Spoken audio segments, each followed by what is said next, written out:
Assalamualaikum warahmatullahi wabarakatuh. Berjumpa kembali di channel ini dengan membahas akhlak tasawuf dengan tema definisi dan ruang lingkup. Nah, sebelum mulai, like and subscribe ya teman-teman ya. Baik, kita akan mulai. Yang pertama kita akan membahas tentang definisi akhlak tasawuf, lalu kemudian akhlak saja ini, definisi akhlak saja. Lalu kemudian yang kedua kita akan membahas ruang lingkup, lalu tujuan dan manfaat begitu ya, dan terakhir manfaat begitu. Oke. Yang pertama definisi akhlak. Secara bahasa akhlak berarti sebuah bentuk budi pekerti, kesusilaan dan kesopan santunan gitu. Itu secara bahasa. Dari kata bahasa Arab khuluk, bukan kholaqa tapi khuluk begitu ya. Nah, yang kedua secara istilah, jadi secara terminologi akhlak adalah sistem nilai yang mengatur pola, sikap dan tindakan manusia. Jadi ada sistem yang membuat nilai-nilai di mana pola, sikap dan tindakan manusia ini nanti dinilai baik atau buruk begitu. Lalu yang ketiga, alhamdulillah. Yang ketiga ini adalah, jadi Imam Al-Ghazali mengatakan bahwasanya akhlak adalah sifat yang tertanam dalam jiwa yang menimbulkan berbagai macam-macam perbuatan dengan gampang dan mudah tanpa memerlukan pemikiran dan pertimbangan. Nah, ini contohnya begini. Seseorang dapat diketahui akhlaknya baik atau buruk itu ketika dia berhubungan dengan sesuatu, lalu kemudian dia merespon dengan cepat tanpa memikir terlebih dahulu. Contohnya begini, ketika kalian terlambat masuk ke kelas begitu ya, lalu kemudian membawa sepeda motor ngebut gitu ngebut, lalu di tengah jalan tiba-tiba ada ayam yang semena-mena jalan begitu, klunyur gitu, tanpa memperhatikan tengok kanan tengok kiri, ayamnya tiba-tiba nyebrang tepat di mana kalian ada di depan ayam itu mengendarai motor dengan kecepatan yang kencang. Nah, kalau akhlaknya baik, maka seseorang ketika melihat ayam nyebrang, langsung ngerem, astagfirullahaladzim. Nah, ketika ngomong astagfirullahaladzim, ini merupakan bentuk dari sikap akhlak kalian yang tanpa dipikir terlebih dahulu. Jadi ketika ada ngeliat ada nyebrang, astagfirullahaladzim, nggak harus mikir, aduh aku kudu ngomong apa ya, nggak harus seperti itu. Nah, itu akhlaknya baik. Kalau akhlaknya buruk gimana, Pak? Dasar ayam. Nah, itu yang jelek, itu seperti itu. Dasar ayam, memang dia ayam gitu. Jadi buruk, itu buruk. Tiba-tiba tanpa dipikir keluar hewan gitu. Ayam. Kalau yang nyebrang misalkan kucing, kucing.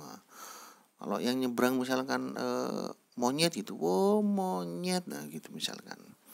Nah, itu sudah buruk, itu termasuk buruk kalau menurut Al-Ghazali, karena secara tiba-tiba tanpa dipikir dan kemudian tanpa pertimbangan muncul begitu saja dalam lisan. Nah, itu hati-hati ya, perlu diingat-ingat betul-betul, hati-hati. Coba resapi diri sendiri, kira-kira baik apa enggak ya selama ini kita. Direnungi. Kalau direnungi, ternyata masih jelek, nah diperbaiki gitu ya. Oke, Ahmad Amin mengatakan bahwasanya akhlak adalah kebiasaan baik dan buruk. Nah, yang baik disebut akhlak karimah, yang buruk disebut akhlak mazmumah. Begitu. Oke, yang keempat, nah ini yang perlu dicatat betul-betul, bahwasanya akhlak itu punya ciri-ciri. Yang pertama, tertanam dalam jiwa seseorang sehingga telah menjadi kepribadian. Yang kedua, dilakukan dengan mudah dan tanpa pikiran. Yang ketiga, muncul tanpa paksaan dan tekanan. Yang keempat, bukan sandiwara atau hasil rekayasa. Nggak bisa akhlak seseorang direkayasa. Kalau rekayasa berarti bukan akhlak tapi rekayasa gitu. Ada mertua nih, kita harus rajin sholat gitu. Wah, nggak bisa itu. Ada mertua nih, kita harus sabar. Wah, nggak bisa. Itu rekayasa. Ada dosen nih, kita diam, nggak usah ngomong, nggak usah kebanyakan celometan misalkan. Itu berarti akhlak kalian masih rekayasa. Ingat ya, tidak direkayasa. Ketika ada dosen jebret, ketika tidak ada dosen kok ada yang berbeda, maka itu masih bersifat akhlak yang hasil rekayasa. Oke. Lanjut. Jadi ada ruang lingkup dalam akhlak. Jadi akhlak dalam agama tidak dapat disamakan dengan etika. Kenapa? Etika dibatasi oleh sopan santun pada lingkungan sosial tertentu.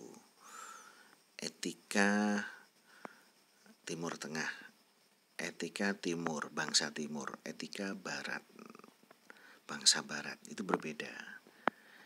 Nah, etika juga hanya menyangkut perilaku hubungan lahiriah. Misalkan etika berbicara antara orang pesisir, orang pegunungan, dan orang keraton akan berbeda. Tidak bisa itu disamaratakan. Etikanya berbeda dengan akhlak. Nah, akhlak mempunyai makna yang lebih luas. Jadi karena akhlak tidak hanya bersangkut paut dengan lahiriah, tapi juga berkaitan dengan sikap batin maupun pikiran. Oke, akhlak menyangkut berbagai aspek. Yang pertama, hubungan manusia dengan Allah, hablum minallah, dan hubungan manusia dengan sesama makhluk, hablum minannas.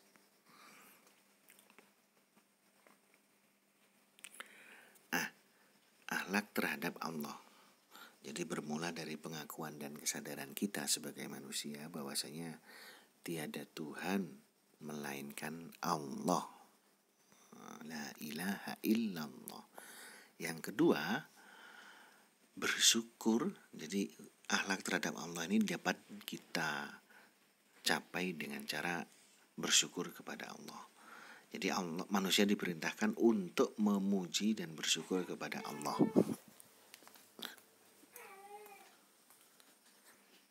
Jadi karena orang yang bersyukur akan mendapatkan tambahan nikmat begitu ya. Semakin disyukuri semakin nikmat.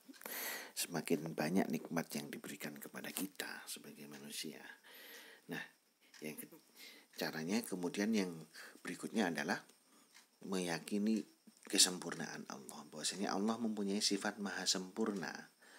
Jadi setiap yang dilakukan adalah sesuatu yang baik dan terpuji. Artinya begini, setiap takdir yang kita terima dari Allah itu pasti memiliki nilai yang baik dan terpuji. Jadi jangan pernah sampai kita menganggap bahwasanya segala sesuatu yang hadir di hadapan kita adalah sesuatu yang buruk dan tidak terpuji. Pasti ada nilai yang baik dan nilai yang terpuji di dalam takdir yang berada di hadapan mata kita. Jangan pernah menyalahkan Allah. Itu. Oke, lanjut. Ini jadi taat terhadap perintahnya. Jadi tugas manusia di dunia ini hanya satu-satunya adalah untuk beribadah kepada Allah. Wa ma khalaqtul jinna wal insa illa liya'buduni. Jadi ayatnya berbunyi wa ma khalaqtul jinna wal insa illa liya'buduni. Tidak aku ciptakan, tidak aku Allah ciptakan manusia, jin dan manusia, jinna wal insa, illa kecuali hanya untuk liya'buduni, hanya untuk beribadah kepadaku. Jadi 24 jam itu kalian harus beribadah. Loh Pak, gimana caranya beribadah 24 jam sehari? Masa saya suruh sholat, suruh zikiran di atas sejadah 24 jam Pak? Nah, gimana nanti kerjanya Pak? Nah, ini ada cara. Jadi kamu setelah bangun tidur melek. Jadi begitu melek bangun tidur, kamu niati nih dari dalam hatimu. Niat, ya Allah, saya niati semua yang saya kerjakan hal-hal yang baik, saya niati 24 jam ini untuk beribadah kepadamu. Maka setelah kamu ucapkan niat itu, ketika kamu ingin membantu orang tuamu, kan hal yang baik gitu ya, itu oleh malaikat sudah dicatat menjadi ibadah. Membantu orang tua, membantu adik, membantu kakak, membantu ayah, ikut masak, itu dinilai ibadah. Walaupun oleh manusia biasa sekitar kita dianggap sebagai itu perbuatan biasa, biasa wae yo. Masak ya masak. Tapi kalau nggak diniati ibadah, nggak akan pernah bernilai ibadah. Padahal kita disuruh beribadah 24 jam. Illa liya'buduni. Caranya begitu. Kalian berangkat ke sekolah, kalau nggak diniati ibadah, ya nggak bakal dianggap sebagai sebuah ibadah.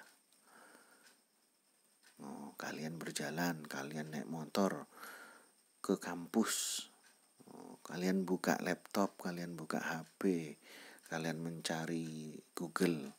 Kalau nggak diniati ibadah, nggak bakalan menjadi ibadah. Nggak bakalan dihitung menjadi ibadah sama sekali. Begitu ya, diingat-ingat ya. Ini penting. Jadi bangun tidur niati, ya Allah, saya niati 24 jam ini ke depan, saya niati hal-hal yang baik untuk beribadah hanya kepada Allah, lillahi ta'ala. Itu baru mahasiswa Febi yang jempolan, mahasiswa IAIN yang jempolan, mahasiswa UIN yang jempolan.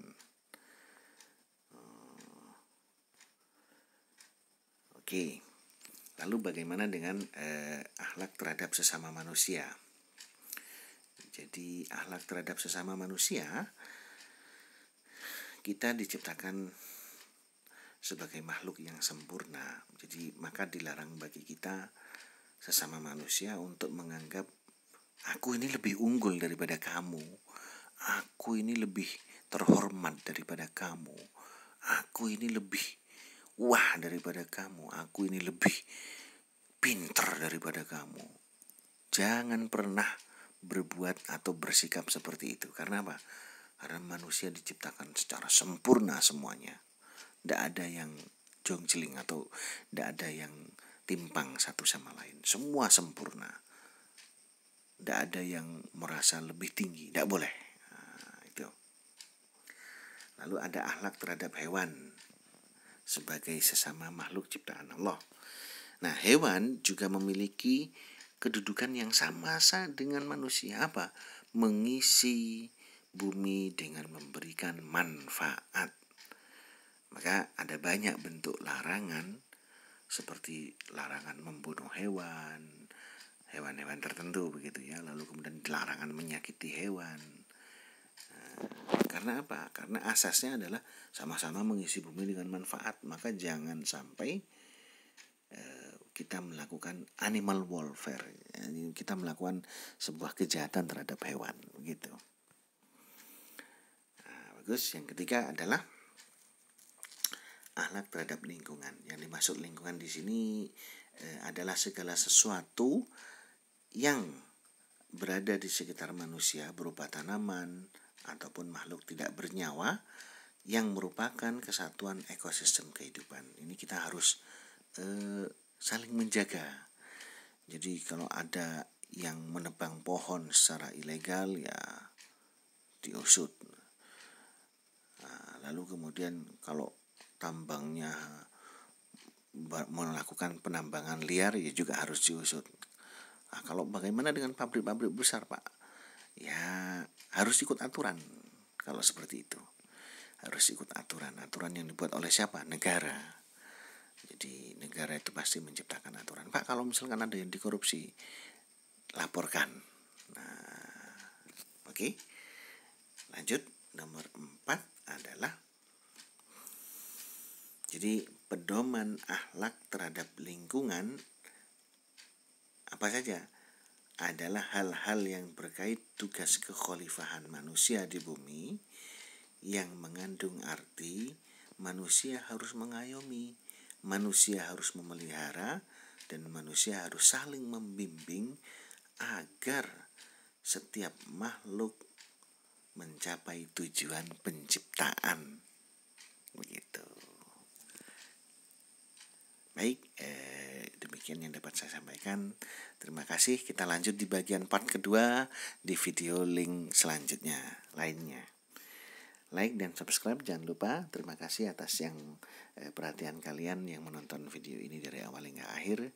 Billahi taufik wal hidayah. Assalamualaikum warahmatullahi wabarakatuh.